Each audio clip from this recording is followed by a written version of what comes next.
How's it going, guys? Andy here and welcome to another video. In this video I will be talking to Mr. Jon Case, who came on one of my courses last year in May, I believe, and he has had quite a hectic year. He's done incredibly well. He has really worked very hard, and in just a relatively short space of time he is now working full-time on Amazon FBA, selling mainly used books. He is just exceeded all my expectations, and he's a really cool guy, so I wanted to have a chat with him and just catch up with him, see how the last 8 months have been, and really get some insight into what you have to do to go from zero to really making some money on the internet in a very short space of time. I think you'll find it quite an interesting chat with Jon.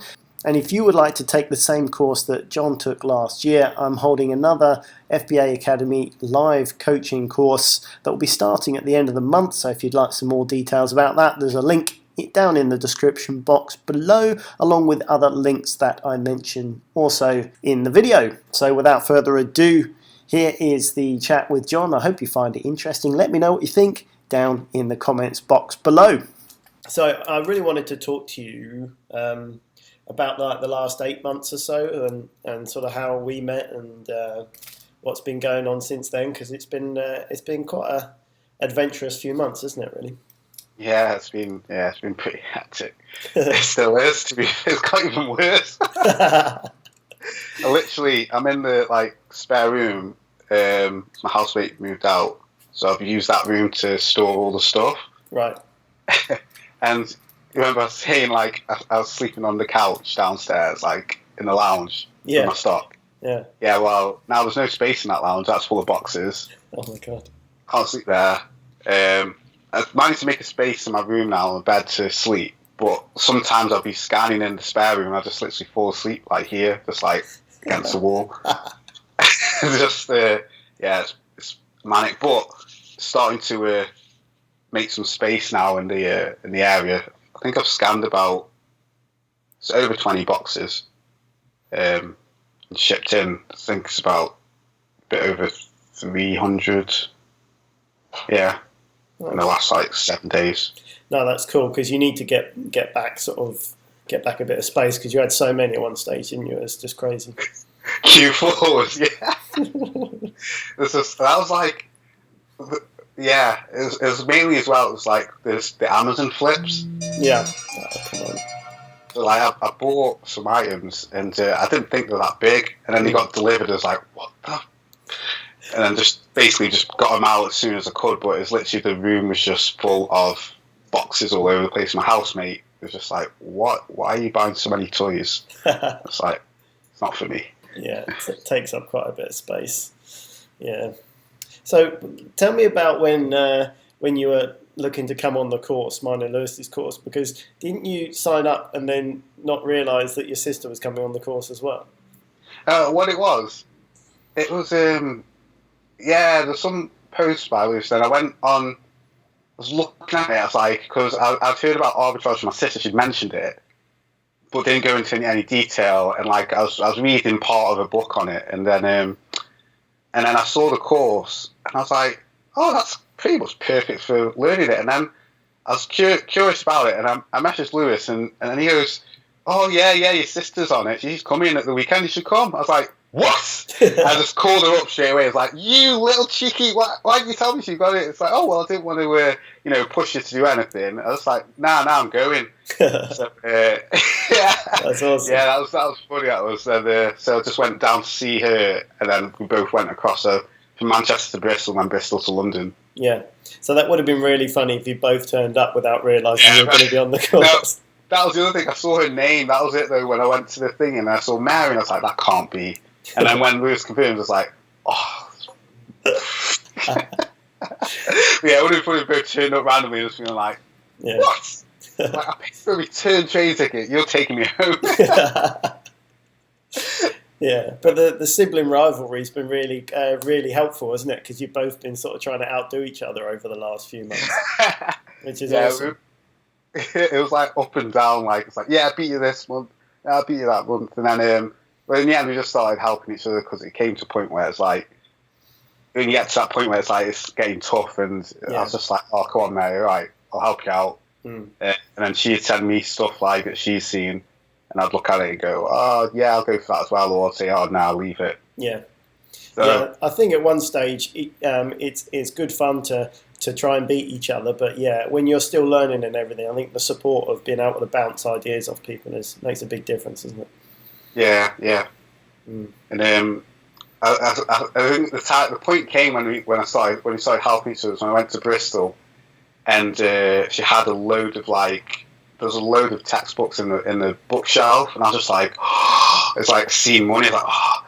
And so I took them off while she wasn't in the room. I was scanning them. I was like, what? I said to her, "Are these your housemates or something? Are your friends?" She's like, no, these are mine, but they're all duds. And I was like, what? No, they're not. But if you don't want them, I'll have them. And she's like, wait a sec, what? No, they are. I was like, well, she scanned them and she's like, oh, what? And I was like, yeah. And then I said, well, I'll have them if you want. And then she's like, no. And then I explained to her about how I look at the books. They look like duds, but they're not duds, or the ones that are definitely duds. And then she just sort of went off, and we both went off and just went and minced wherever we went. Went camping, took a load in Penzance, just went to every charity shop and just came back with about 60 odd books or something. You brought them back. Were you in the tent? Did you bring all the books back to the tent? Yeah, well, no. They were in the car, but then I got some comic books from some charity shops. So I had them in the tent, and I read them all, and then sent them off to everybody. Awesome. It gets a little bit addictive. I was at my parents' house about a week ago, and they've just put a nice new TV, and they were just mentioning about having to ditch the old video recorder that they still had under the TV and stuff, because the new TVs don't have SCART and stuff anymore. And I said, well, those videos, unbelievably, still selling quite well, And they said, well, I was just going to take it down the skip, So why don't you take it home with you? So I just had to have a quick look, and they were going for about £40 to £50 on eBay. So I literally took a quick picture there and then, and that same evening I got an offer, and then we haggled a bit, and I sold it for 40 quid. So that was just chilling out at my parents' house, and ended up selling their old VCR. Oh yeah, I've had that problem now. Let's say I rarely go out. I do go out. Just at the moment, I'm not going out that much, but it's usually when I go out, I always end up coming back with stuff that I didn't, Yeah. It's I'll go to a supermarket for some bread. I remember this at Christmas. I was going to the supermarket for bread, came back with over £100 worth of toys, and I forgot the bread. And I was just like, oh, I'll have to wait till tomorrow now. It's closed. Yeah. But it's like an addiction. It definitely does. It gets into you, but it's great because once you get that mindset and you start thinking in those terms, then there's more opportunities open up, don't they? You see them everywhere, but once you sort of connect your mind into thinking in that way and looking for the opportunities, it's once you've got you understand the decision-making process and everything, it's not just about retail arbitrage or certain things. You can use the same research and decision-making process for anything, which is awesome, because there are so many opportunities. There's not enough time in the day to find everything, is there? Really? No, yeah. I remember, as I said before, last year, I was going through stuff and I was like, I was hitting I think I was plateauing. I was like, oh no, can't, I just can't see myself going over a K a month. I just don't see how, and I was Snapchatting about it as well. And then I went into the supermarket and thought, I'll put something other than books and toys. And so I started looking at other categories. And I just came up on some product that had a rank of 33 and baby. And I was just like, what? I'll take all those. Yeah. I was like, oh yeah, there's so much. And it is just, sometimes it's just widening that vision, not having the tunnel vision of just, I can only sell this. Yeah, that's it. There's a surprising amount of categories. When you look at the number of categories that are gated versus the number of ungated categories, certainly in the UK, there's more ungated categories. There's loads of categories you can sell in without even having to worry about getting ungated or anything, with that type of stuff. So there's so much stuff you can sell when you actually look into it. So there's loads of opportunity. And some categories are really easy as well to get into. So it's worth looking into. So just for the benefit of anyone watching this on YouTube. So in the last, how long has it been? When did you come on my course? Was it in March time last year? It was May. It was because I remember because when I sat in it, I was like, I was nudging Megan. This just seems too kind of straightforward. But I was like checking on my phone, like to try and find stuff. But then I remember the next day it was because it's a bank holiday May Day thing, so there was like the deals online. So we basically sat in a coffee shop and we were just looking on like Tesco's website and different websites. And I found a toy in Tesco. I wasn't too sure about what I bought 3 of. And then when I got home, I just basically opened it up, put my label on it, closed it up, and it got sent off. And then it sold. And then I was competing with some FBA guy on there. But so it was Mayday and holiday. Okay, that's crazy. So yeah, the course we were doing at the time, half the day was I was talking about the basics of Amazon and the retail arbitrage techniques, online arbitrage.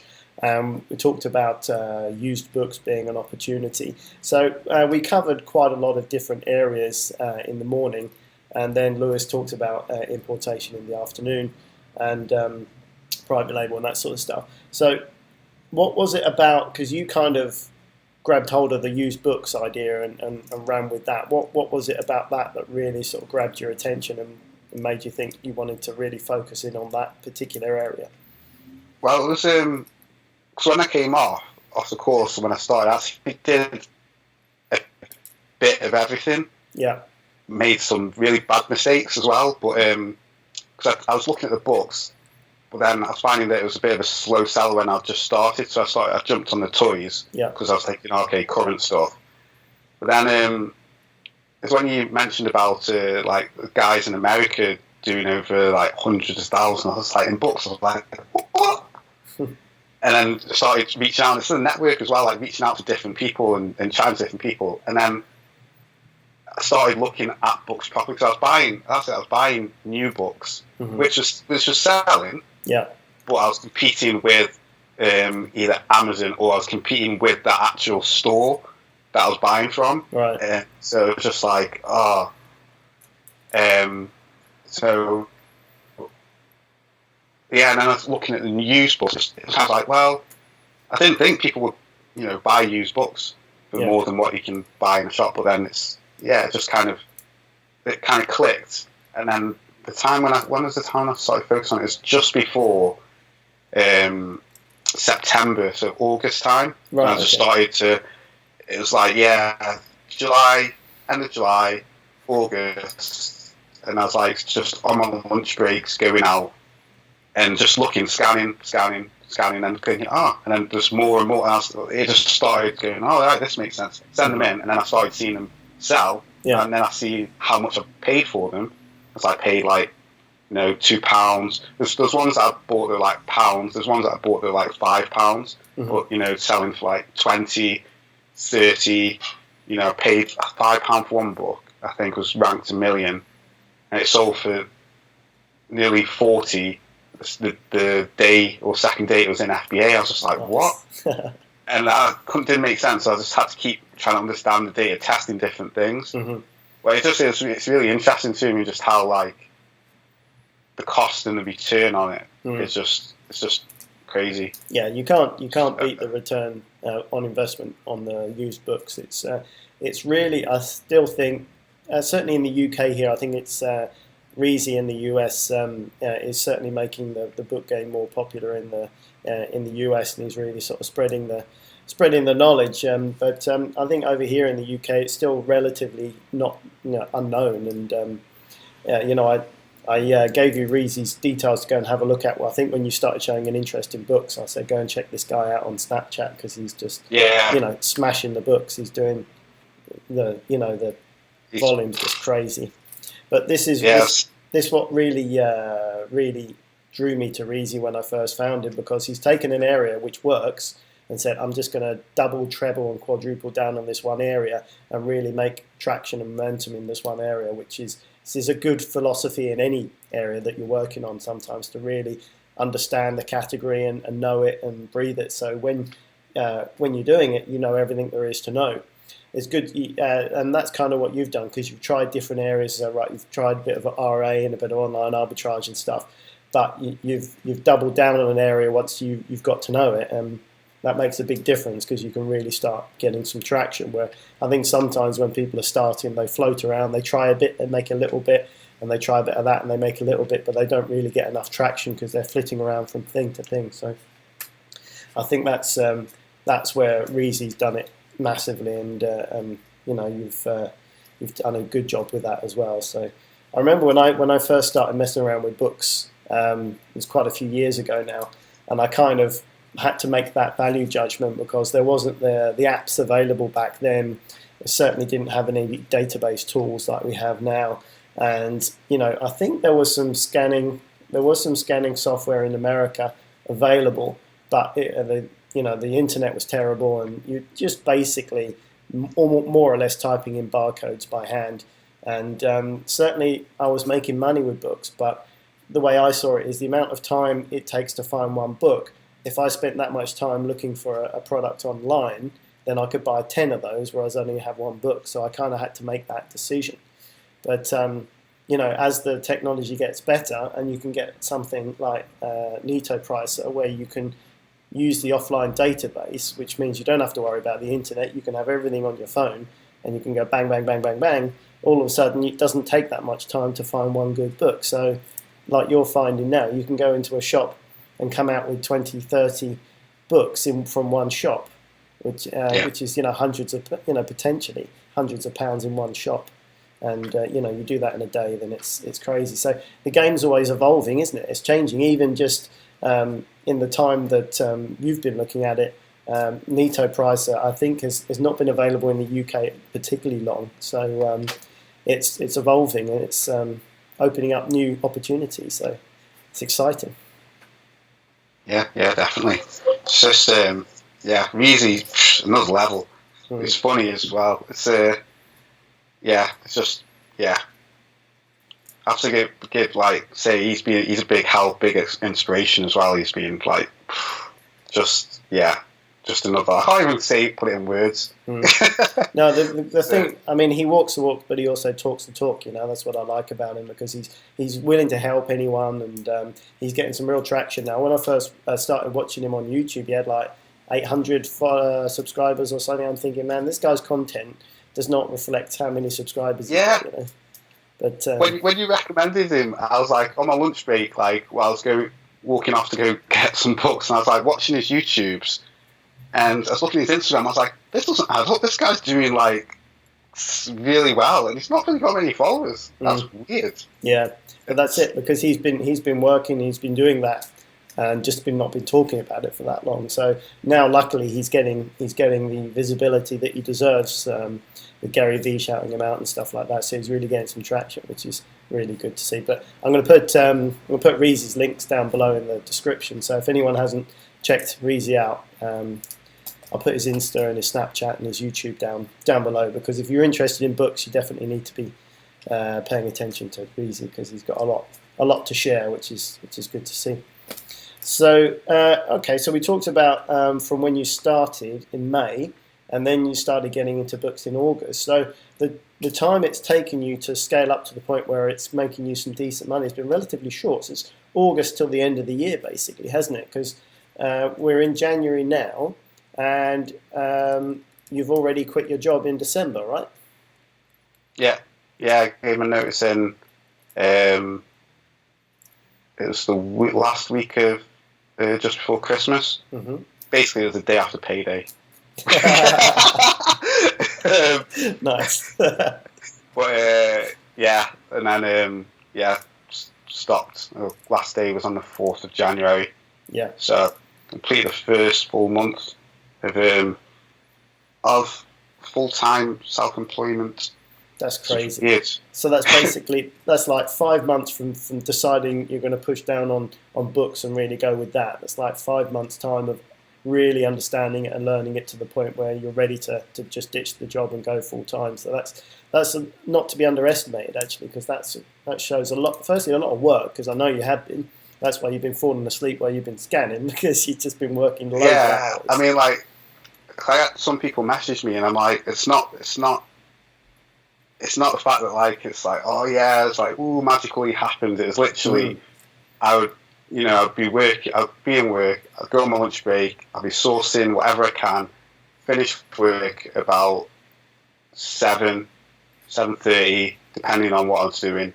And then I'd go from there, and I was, doing the RA still, so I'd go to, like, every, like, I think, yeah, because it's only Asda's usually that are around, like, open until, like, 11 midnight in some places. Yeah. So I don't have a car, so I just get on a bus with a load of carrier bags in my bag, and I go across to every Asda. When I find a deal in one, I go to all of them.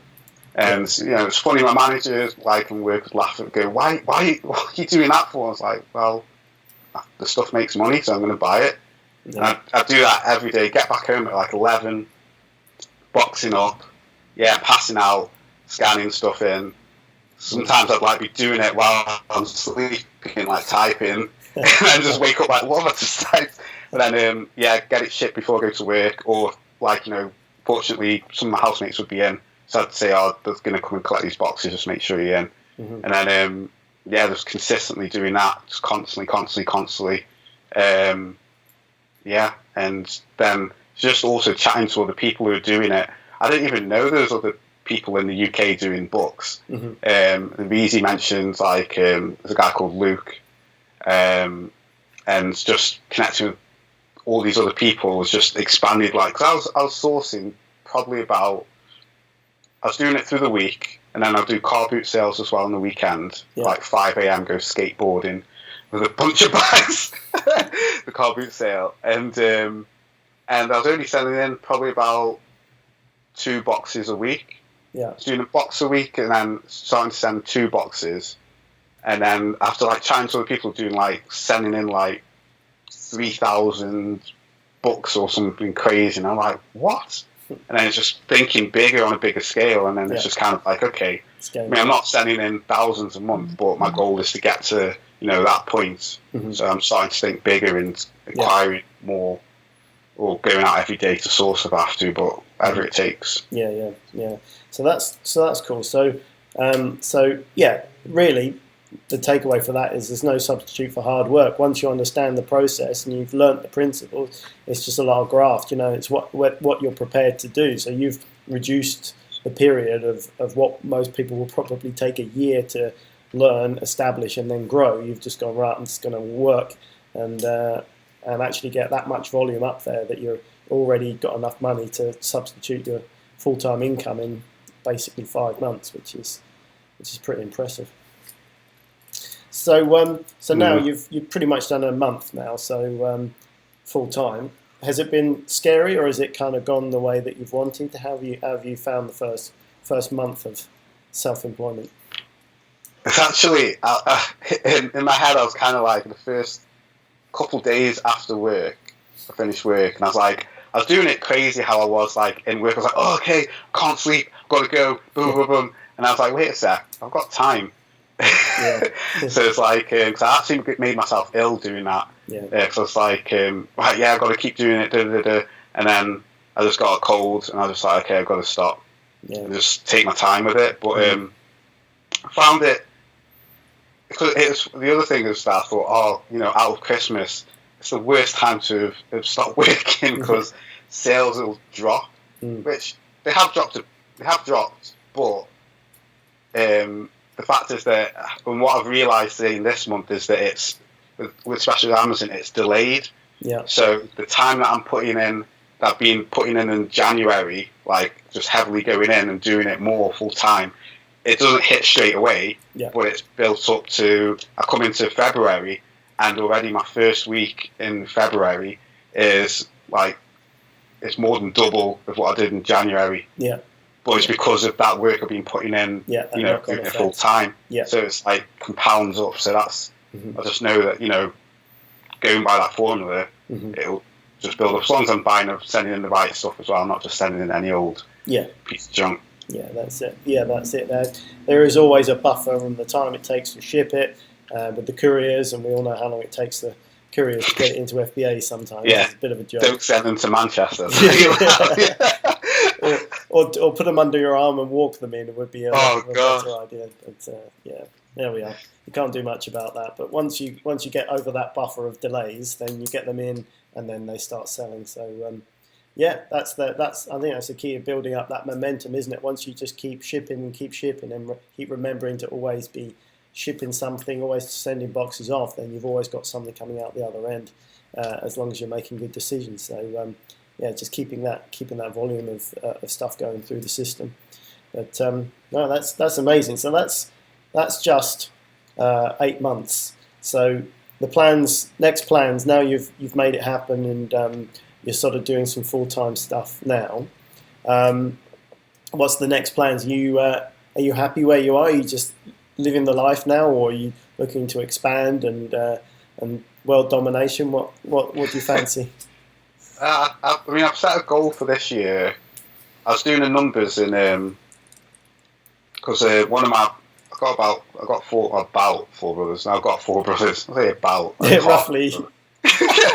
Well, now I've got 4 brothers. One of them's like really like in on the numbers. So when I was chatting with him last year and we're working out like what my hourly rate was, this is the thing that actually made me think, oh no, I'll earn more just doing this full time. Like I think working out my hourly rate and work, it's a salary with commission, but working out the hourly rate, worst case, best case, and then for me going outsourcing, even when I go to a different city with a suitcase, and like we worked out maximum capacity. If it's purely textbooks, is say 40 books. If it's all types of different books, could be 60.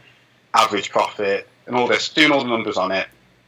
I worked out how much it would be per hour and stuff like that. And then going into this year, it's like, well, I set a target. So on a source, I thought I'd source 400 a month into FBA.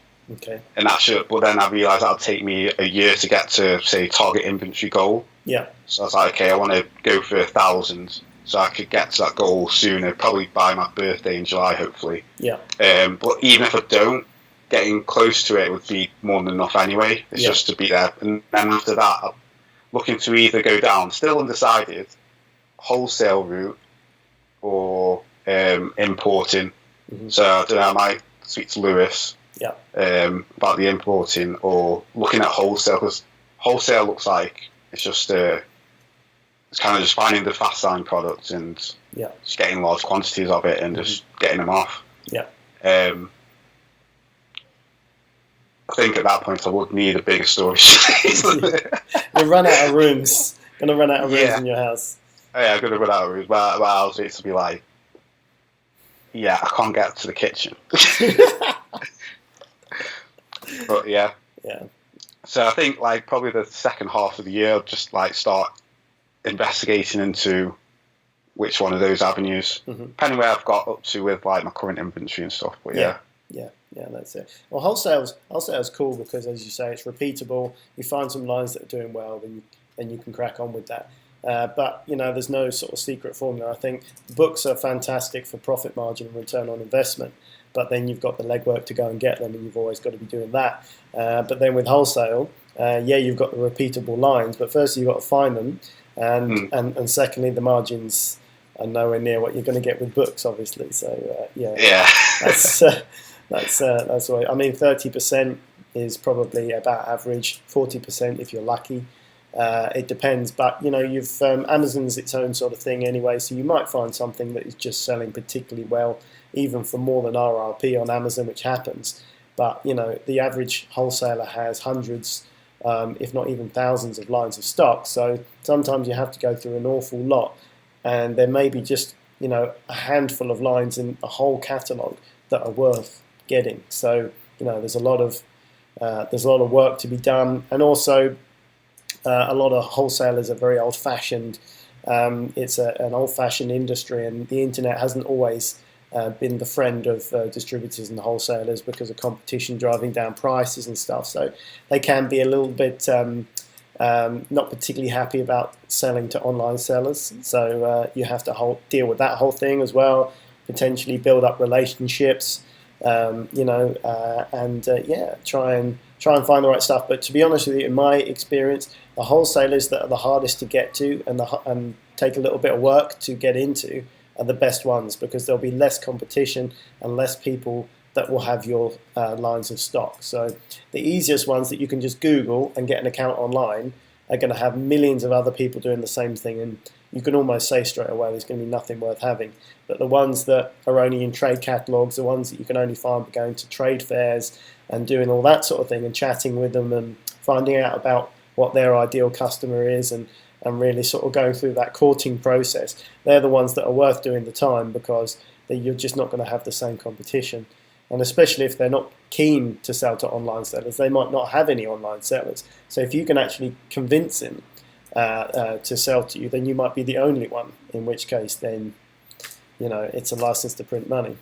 So it's everything's got its own strengths and weaknesses, but definitely wholesalers got a lot of potential from that side of things. It's just all the work is up front, and a lot of the unpaid work is up there. But that's fine, because if you've got your book game going strongly and you've got your regular income coming in, you've got time now that you're full time to invest in that time to do that work and find those suppliers now. So that sounds like a good plan to me. It'll be interesting if you write down your plans at what you want to try and do in terms of getting how many books you want to get on and exactly what you want to hit. It will be interesting to see in the summer where you get to and what actual output you get versus what you're actually predicting or hoping to reach. It will be interesting to compare those two figures.